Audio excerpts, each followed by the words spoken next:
When Francis Ngannou entered the UFC, people didn't know what to make of him. He wasn't polished, he wasn't technical, but what he had was power. Scary, lights out, one-touch power.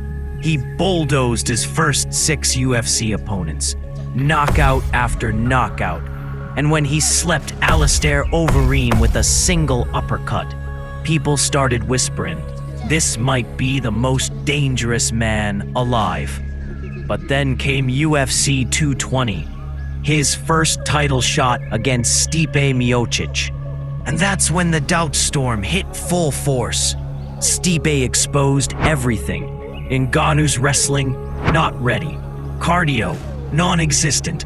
Fight IQ, questionable. Francis swung wild early and then faded. 5 rounds of being taken down and controlled. The critics piled on. He's just a puncher. He has no real skill set. Then came UFC 226, Derek Lewis. It was supposed to be a war. Instead, it was one of the most uneventful fights in UFC history. Francis barely threw anything. He looked scared. The media tore him apart. 2 straight losses. The hype train, they said it had crashed. But what they didn't know is that Francis Ngannou wasn't done. He was just getting started. No more talking, no more hype, just violence. Curtis Blades, 45 seconds. Cain Velasquez, 26 seconds. Junior Dos Santos, 71 seconds. Every time they said he was exposed, he came back even more dangerous. Then came Jairzinho Rozenstruik, a technical kickboxer. Analysts said Francis was too wild, that Rozenstruik would pick him apart. Instead, Ngannou ran through him in 20 seconds. Wild? Maybe, but effective? Deadly. And then it all came full circle. UFC 260, the rematch with Stipe Miocic. Everyone wondered, would he gas again? Would he get taken down again? But Francis was different. Calm, patient.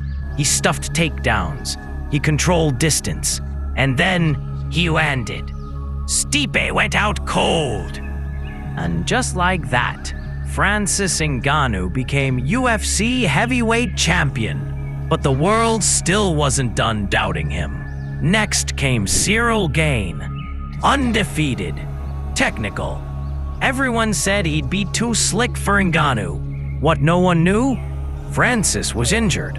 A torn MCL, a damaged ACL. No kicks, no usual power.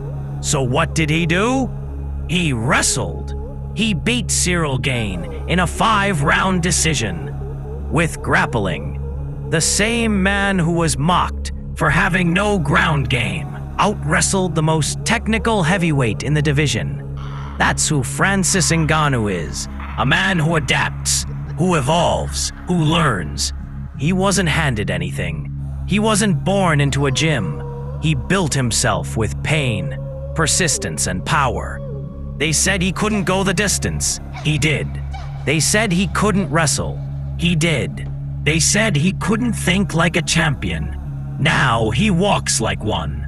Francis Ngannou is more than just a fighter. He's a reminder that you can be doubted, kiss me, and still rise. Again and again, until the only thing louder than the doubt is the sound of your name being whispered as the baddest man on the planet.